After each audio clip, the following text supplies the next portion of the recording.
যদি ব্যৱসায়ত লাভ নহয় এই চাৰিটা জ্যোতিষী প্ৰতিকাৰ এবাৰ মানি চাব পাৰে। দোকানত গ্ৰাহক আহে বা বিক্ৰীও হয়, যদি মাহৰ শেষত লাভ একেবাৰে নাথাকে বা গ্ৰাহক নাহে, যদি আপোনাৰ একেই সমস্যা, তেন্তে এই ভিডিঅ'টো শেষলৈকে চাব। নমস্কাৰ বন্ধু বান্ধৱীসকল, মই জ্যোতিষী বিশ্বজিৎ শৰ্মা। বৈদিক জ্যোতিষৰ কিছুমান পৰম্পৰাগত মত অনুসৰি ব্যৱসায়ত বাৰে বাৰে বাধা আহিলে বা লাভ স্থিৰ নহ'লে কিছুমান আধ্যাত্মিক অনুশীলন কৰিব পাৰে। এক নম্বৰতে কৈছোঁ, বুধ গ্ৰহৰ সৈতে জড়িত পৰম্পৰাগত উপায় কিছুমান। বুধক বাণিজ্য, বুদ্ধি আৰু যোগাযোগৰ কাৰক বুলি ধৰা হয়। সেইবাবে প্ৰতি বুধবাৰে ওম বুধায় নমঃ 108 বাৰ জপ কৰিব আৰু সেউজীয়া মুগ দাইল দান কৰিব পাৰে।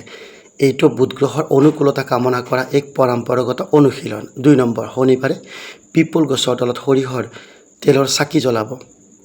শনিৰ সৈতে জড়িত বাধা কমোৱাৰ উদ্দেশ্যে শনিবাৰে পিপল গছৰ ওচৰত সৰিয়হৰ তেলৰ দীপ জ্বলোৱাৰ পৰম্পৰা আছে। 3 নম্বৰত কৈছোঁ, ক'লা কুকুৰক ৰুটি খুৱাব পাৰে। লাল কিতাপৰ কিছুমান পৰম্পৰাগত মতত শনিৰ অনুকূলতা কামনা কৰি শনিবাৰে ক'লা কুকুৰক ৰুটি খোৱাৰ কথাও উল্লেখ কৰা আছে। 4 নম্বৰত কৈছোঁ, কুণ্ডলী চাইহে প্ৰতিকাৰ ল'ব। সকলো ব্যৱসায়ী সমস্যা একে নহয়। কাৰোবাৰ বুধ দুৰ্বল, কাৰোবাৰ শনিৰ দশা আৰু কাৰোবাৰ অন্য যোগ চলি থাকিব পাৰে। সেইবাবে আনৰ প্ৰতিকাৰ কপি নকৰি নিজৰ কুণ্ডলী বিশ্লেষণৰ পিছতহে ব্যক্তিগত জ্যোতিষী পৰামৰ্শ লোৱাটো অধিক উপযুক্ত বুলি বহু জ্যোতিষীয়ে কয়।